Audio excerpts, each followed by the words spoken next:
Bem, olá de novo. Estamos de volta ao livro de Provérbios. E nós vamos ler hoje no capítulo 3. Vamos começar no versículo 5. Confia no Senhor de todo o teu coração e não te estribes no teu próprio entendimento. Reconhece-o em todos os seus caminhos e ele endireitará as tuas veredas. Não seja sábio aos teus próprios olhos, teme ao Senhor e aparta-te do mal. Será isso saúde para o teu corpo e refrigério para os teus ossos. Agora vamos ver os versículos 7 e eu espero que o versículo 8. Não seja sábio aos teus próprios olhos, teme ao Senhor e aparta-te do mal. Será isto saúde para o teu corpo e refrigério para os teus ossos. Vamos ao Senhor em oração. Pai, muito obrigado pelo grande privilégio que é estar aqui hoje com estes jovens. E Pai, eu sei que nessa vida alguns vão ouvir isso aqui depois, talvez daqui a alguns meses ou até mesmo daqui a alguns anos. Senhor, sabendo disso, eu apelo ao Senhor por eles, em nome de Cristo. Ó Deus querido, que eles conheçam o seu Filho com uma fé salvadora, que eles amem Ele, que eles sejam dedicados a Ele,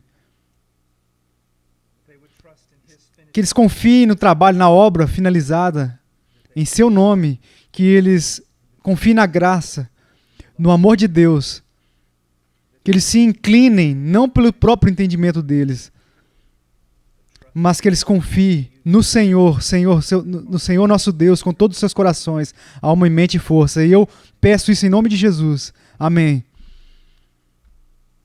Não seja sábio aos seus próprios olhos, como nós começamos aqui no versículo 7, eu acabei de escrever aqui. Ser sábio aos nossos próprios olhos é ter a opinião de que nós não precisamos de Deus, ou que não podemos obter nenhum benefício dele. Agora pense nisso. Para ser sábio aos seus próprios olhos, isso é ter algo assim muito, muito distorcido. Uma opinião extremamente distorcida de si mesmo e uma visão extremamente pequena, baixa a respeito de Deus. Eu não preciso de Deus sobre isso, eu posso arrumar um benefício, não há nada que Ele possa adicionar à sabedoria que eu já tenho. Agora, poucos de nós acho que diriam algo assim, mas mesmo aqueles de nós que andamos com o Senhor já há muito tempo, nós precisamos ter muito, muito temor. Precisamos pensar sobre o que está sendo dito aqui. E que nós podemos ser como Josué. Lembre-se de como os gibeonitas. A ideia é que você sabe, quando eu vou para a batalha, quando eu estou fazendo algo muito, muito difícil, é claro, eu vou me curvar, vou dobrar meu joelho, vou pedir ajuda do Senhor. E eu vou estudar a palavra para pedir direção. Mas isso é uma coisa simples. Muito simples. Eu tenho isso aqui.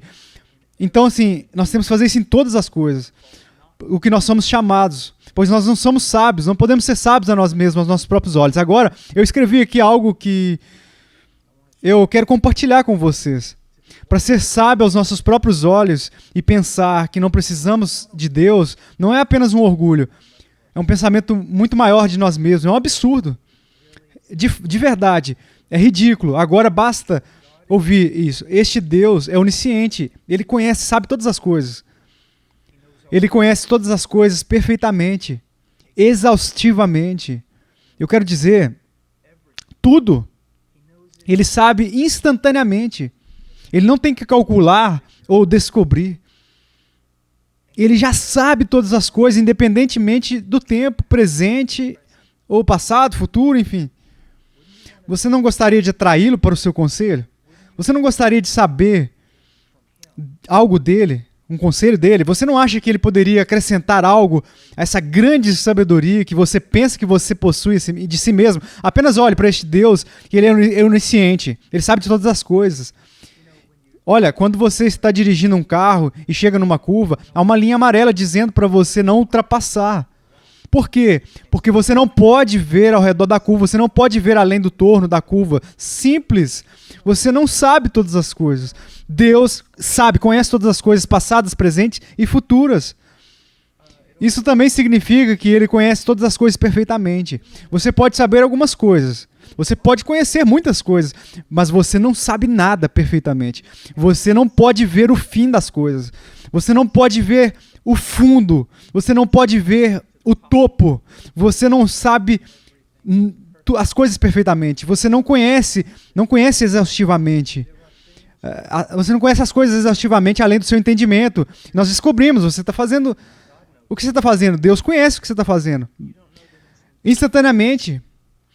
Olha, eu vi um programa um tempo atrás de um jovem que você poderia dizer assim, que ele resolvia qualquer cálculo de raiz ou qualquer coisa assim, e ele foi capaz de obter uma resposta o mais rápido do que os estudantes universitários com calculadoras. Agora, isso é incrível. Mas agora, pense sobre isso. Deus nem precisa disso. Ele sabe todas as coisas sem cálculo, sem ponderamento, sem nada, sem ter que trabalhar para ter uma resposta certa. Ele sabe instantaneamente. Você não sabe o que vai acontecer amanhã, especialmente nesse mundo de hoje em dia, ok? Você não sabe o que vai acontecer amanhã. Deus sabe. Deus sabe. Não é apenas orgulho, mas é tolice. Além disso, Deus não é apenas onisciente, mas outra coisa que eu quero que vocês saibam, Ele tem uma justiça perfeita e uma sabedoria para aplicar o que Ele sabe. Olha, existem muitas pessoas hoje em dia que não têm uma cosmovisão cristã. E elas podem ter muitas informações corretas, mas elas não podem reunir essas informações corretamente. Elas não podem ver a imagem maior. Deus pode ver uma imagem maior também. Também há pessoas que têm todas as informações corretas, mas elas não têm justiça. Então, elas escondem o que é verdadeiro e ensinam o que é falso. Deus, por outro lado, é justo. Então, Ele sempre dirá o que é real. Não, Ele não vai mentir, Ele não vai enganar. E Deus, Ele é completamente sábio. Ele não apenas tem as informações. Olha, Ele sabe como aplicá-las. E além disso, em relação a você precisa entender que, além disso, Deus te ama. Olha, alguém pode ter todas as informações certas e não gostar de você. Então eles vão dizer algo errado, então você vai fazer papel de bobo.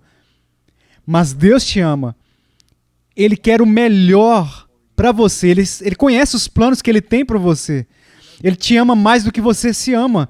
Eu sei que parece impossível, mas é verdade. Então você, de fato, não precisa clamar por Ele? Ele pode ficar de fora disso porque... Não, meu amigo, ele não pode, jovem. Uma das coisas sobre jovens que é realmente assim, promovido pela mídia hoje é que você acha que realmente sabe as coisas. Eu vi uma coisa outro dia, eu ouvi no rádio, na verdade, onde os jovens estavam de fato falando sobre como os adultos precisam ouvi-los, porque eles podem resolver os problemas do mundo. Eles não sabem nem quais são os problemas do mundo. Eles seguem essas músicas pop, onde é como, tipo assim, ó, deixa uma criança pequena nos levar. Não! De jeito nenhum. É por isso que nós pegamos uma criança pela mão quando atravessamos uma rua movimentada. Ela não sabe lidar, ela não sabe liderar. O começo de... como diríamos, uma vida cristã próspera, um caminho próspero, assim, eu quero dizer, demonstrando assim, para adquirir o favor de Deus, é humildade. Senhor, eu não conheço nada. Na verdade, muitas das provações que vêm hoje sobre nós, e jovens, muitas das provações que você vai passar na sua vida, o objetivo é que eles te mostrem as suas fraquezas, para mostrar que você não pode fazer sozinho. Vou mostrar que você foi feito não para ser independente de quem fez você, mas viver em absoluta dependência dele. E assim, trazer glória, levar glória a Deus. Agora, eu não sei se você estudou o livro de Juízes já, devo lembrar, jovem, apenas passando por isso, assim, em Provérbios aqui comigo, pode ser útil, mas com certeza não é o suficiente. Você também precisa dos sermões de bons pastores e o conselho de pais sábios e todo tipo de coisa, mas você precisa ainda mais do que isso. Você precisa estudar a Bíblia. E não tenha desculpa para isso. Dizer, a vida é difícil, mas mesmo assim você precisa estudar a Bíblia. E ao estudar a Bíblia, você encontrará o livro de Juízes. E no livro de Juízes é um dos momentos mais tristes e deprimentes de todo o mundo, da história de Israel. Quer dizer, logo que Deus os trouxe para fora do Egito, eu quero dizer, de forma gloriosa, trouxe eles, levaram eles para a terra prometida, e a geração que conhecia Deus, ela não existe mais.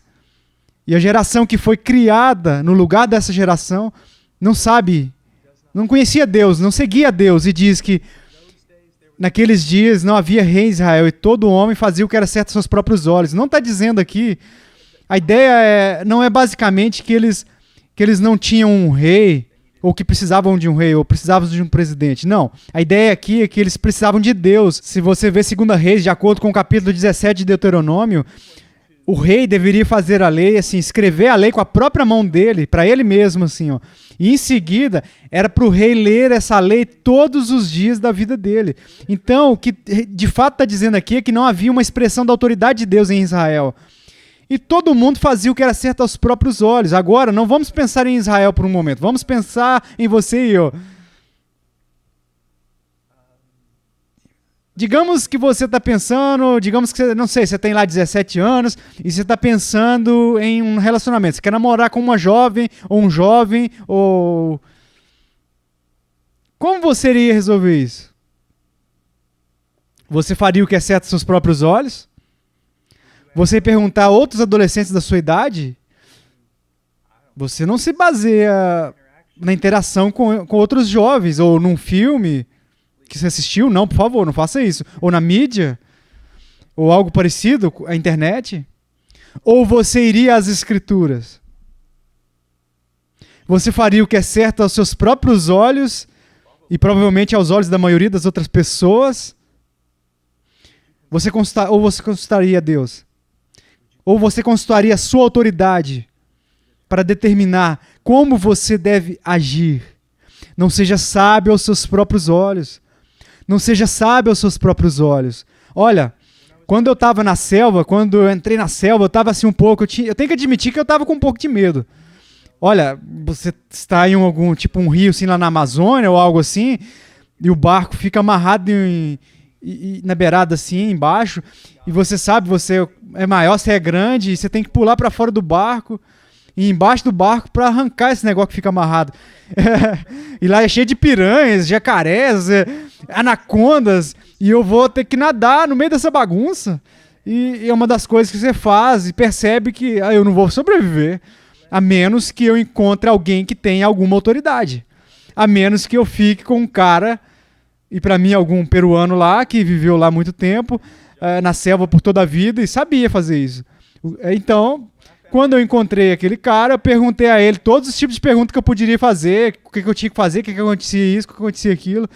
E eu perguntei, eu quero dizer, eu era uma sombra para eles. Por quê? Porque mesmo quando jovem, eu fui criado no meio do gado, no rancho, eu caçava o tempo todo e tudo mais. Mas eu não sabia nada sobre entrar nessa bagunça de selva, eu não conhecia a selva. Então eu não queria fazer o que era certo aos meus próprios olhos, porque senão os bichos iam me matar. Então eu fiz o que era certo aos olhos de uma autoridade, alguém que de fato sabia o que estava fazendo.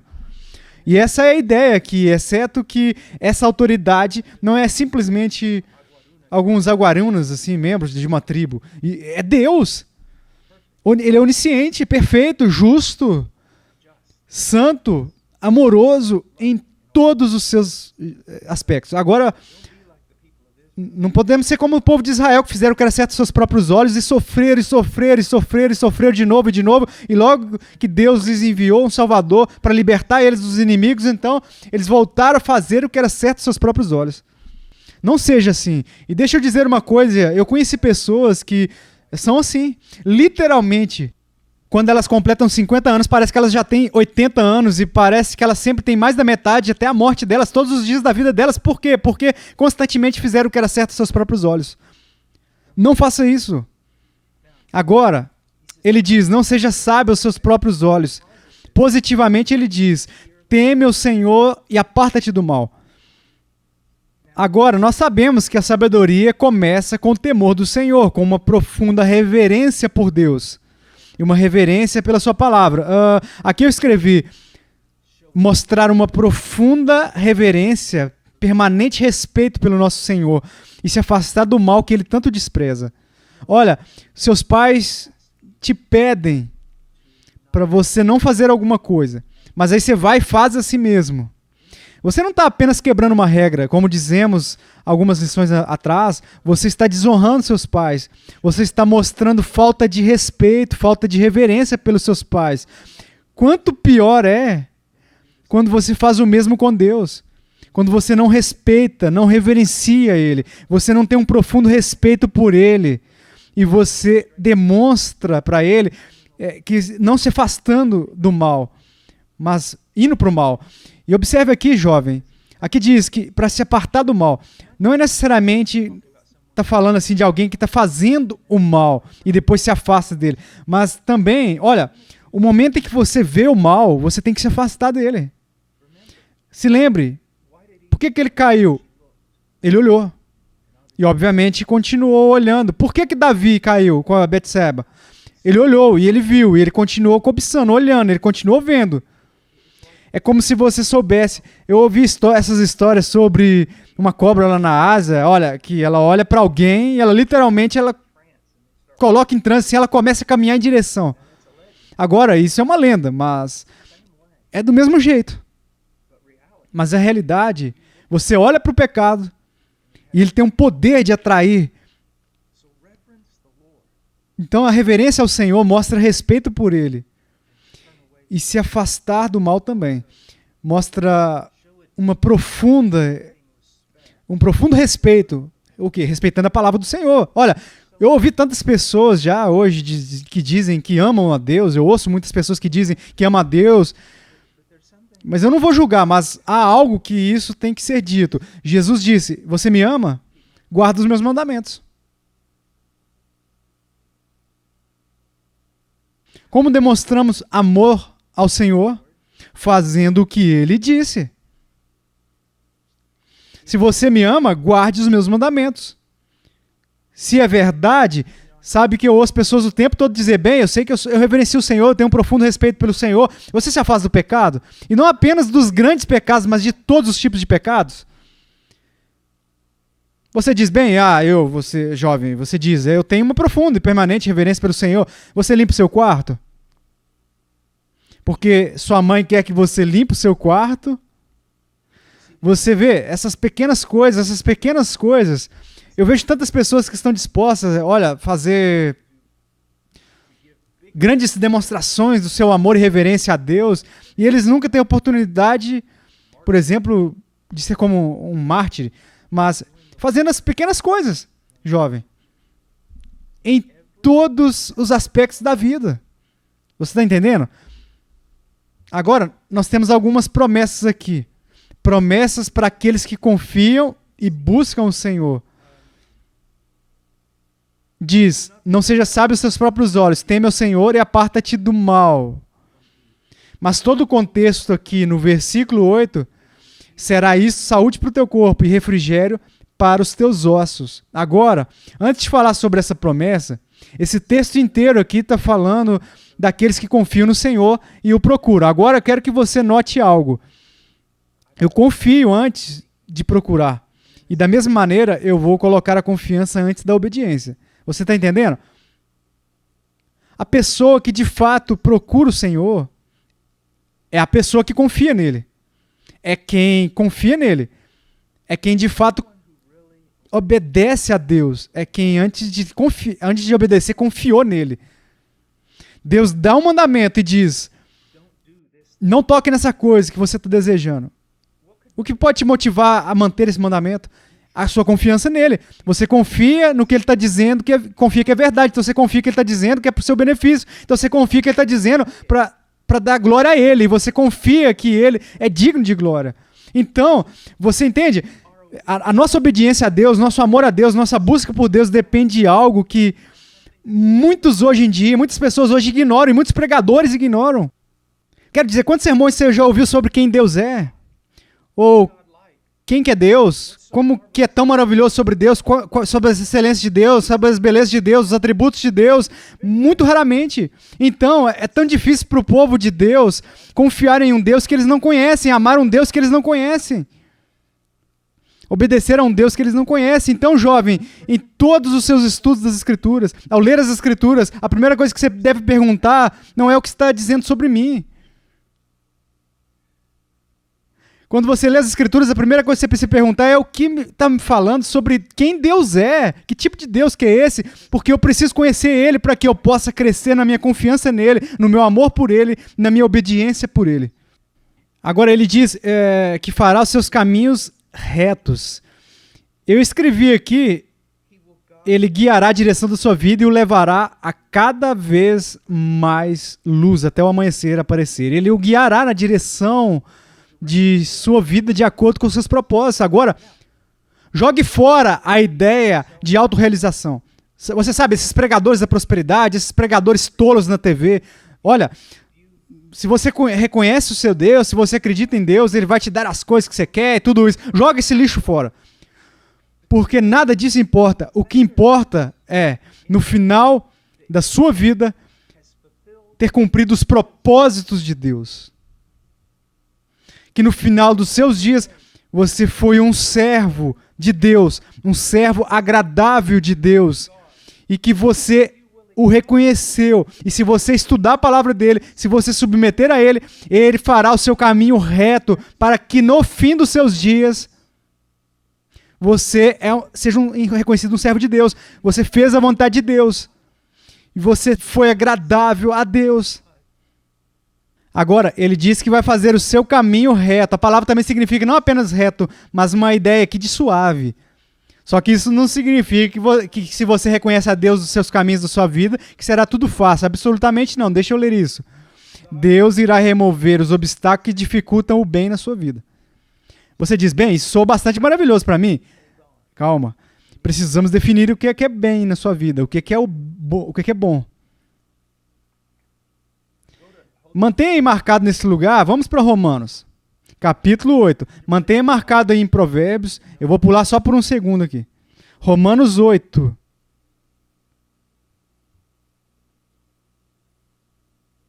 Veja o versículo 28. Agora, se lembre da minha definição aqui. Deus remove os obstáculos que dificultam as coisas para o seu bem. E o que é bom, o que é bem? Versículo 28. Sabemos que todas as coisas cooperam para o bem daqueles que amam a Deus, daqueles que são chamados segundo o seu propósito. O que é bem? Qual que é o bem? Versículo 29. Porquanto aos que de antemão conheceu também os predestinou para serem conformes à imagem de seu Filho, a fim de que ele seja primogênito entre muitos irmãos. Se você reconhecer a Deus em todos os seus aspectos, você se tornará útil, um servo útil ao Senhor. Mas também ele vai trabalhar de modo a te conformar você à imagem do Filho dele. Isso não significa que sua vida será fácil, provavelmente significa que sua vida será difícil. Que haverá provações, haverá fogo, haverá todo tipo de coisa. Por quê? Porque o objetivo no final da sua vida não é ser rico ou próspero ou famoso ou ter uma vida fácil. Jovem, o objetivo é que você se entregue à soberania de Deus para que no final você tenha sido útil a Ele e a sua geração tenha o glorificado. E o mais importante, que você foi conformado com a imagem dele, do Filho dele. Se você se atirar em Deus, confie na palavra dele. Procure andar da maneira dele, que assim ele vai te levar. Ele vai usar a sua vida para fazer coisas incríveis. Você pode não ver essas coisas incríveis na sua vida, mas se você se entregar a Ele, Ele fará coisas incríveis para você. E o mais importante, Ele trabalhará para conformar você com a imagem do Filho dele. E Ele fará o seu caminho reto. Também diz aqui que Ele será saúde para o teu corpo e refrigério para os teus ossos. Bem, você sabe, como é que nós vamos explicar isso? Eu quero dizer, de fato, porque as Escrituras não se contradizem. Vamos olhar então para o apóstolo Paulo. Ele era, obviamente, uma pessoa que ele sofreu muito na vida dele. Problemas internos, problemas externos, perseguição, prisão, e até um grande indício de que ele sofria de uma doença ou uma enfermidade em curso. E, no entanto, todos nós reconhecemos que ele era um dos maiores servos da história da igreja. Então o que é isso? O que significa? Eu apenas quero ler para vocês o espiritual. Isso está falando sobre a paz emocional espiritual que resulta de um relacionamento reconciliador com Deus. Obediência aos seus mandamentos e permanente comunhão com Ele.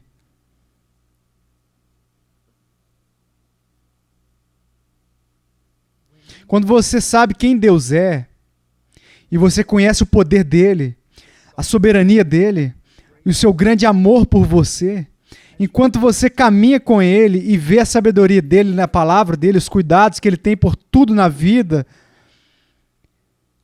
isso traz paz, traz uma saúde espiritual que afeta todos os aspectos da sua vida, da sua personalidade e até do seu corpo.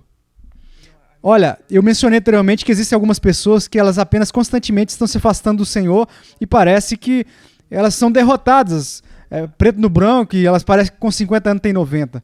Há alguma verdade nisso, uma verdade espiritual nisso.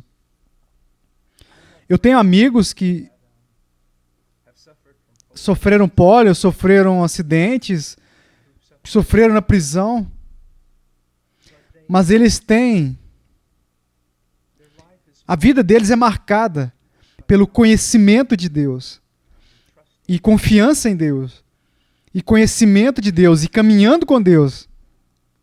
E quando você olha para eles, o corpo deles pode estar quebrado, mas há uma saúde, há uma vida, há uma abundância e há uma paz que vai além da nossa capacidade de descrever.